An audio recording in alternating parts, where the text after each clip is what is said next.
ఇక్కడ మనకు కొత్తగా ఒప్పోకి కాంపిటేటర్గా వివో ఎలైట్ అని ఇచ్చాడు. ఇక్కడ వివో ఎలైట్ బోర్డ్ ఏంటంటే స్క్రీన్ సైజు మెయిన్ కంపారిజన్ చూసుకుందాం, దానికి దీనికి వేరియేషన్స్ ఏమున్నాయని. మనకి ఇక్కడ ఒప్పో రెనో 15 Pro మినీ వచ్చేసి 6.32 ఇంచెస్ స్క్రీన్తో హ్యాండీ సింగిల్ హ్యాండ్ యూస్తో పాకెట్ ఫ్రెండ్లీగా ఉంటుంది. వివోలో వచ్చేసి అది బాగానే ఉంది, కాదనట్లేదు, కానీ 6.59 ఇంచెస్ వచ్చేసి పెద్ద డిస్ప్లే.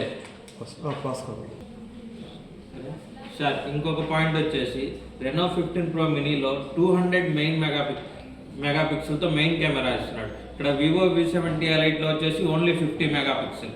ఈ 200 మెగాపిక్సెల్ వల్ల ఏమవుతుందంటే మనకు natural colour, brightness, skin tone, output బయట ఏ కలర్ అయితే ఉందో న్యాచురల్గా ఇమేజ్లో అదే వస్తుంది.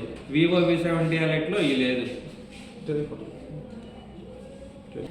So 50 MP. ఇంకొకటి ఒప్పోలో రెనో 15 Pro మినీలో ఫ్రంట్ వచ్చేసి 50 మెగాపిక్సెల్ కెమెరా ఇస్తున్నాడు. వివో V70 ఎలైట్లో కూడా సేమ్, కానీ ఇక్కడ రెనో 15 Pro మినీలో 100 MP 100 degrees wide angle view ఇస్తున్నాడు, FOV ఫీల్డ్ ఆఫ్ వ్యూ. ఇక్కడ వివో V70 ఎలైట్లో ఓన్లీ 90 degrees వస్తుంది.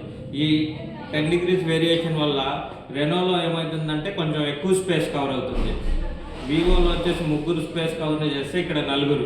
మొత్తం సెల్ఫీ దిగాలనుకున్నప్పుడు ఫ్రెండ్స్ అందరు దిగాలనుకుంటారు కానీ ఒకరిని మిస్ చేయాలనుకోరు కదా. ఈ పాయింట్ చూడండి, ఫ్రంట్ వ్యూ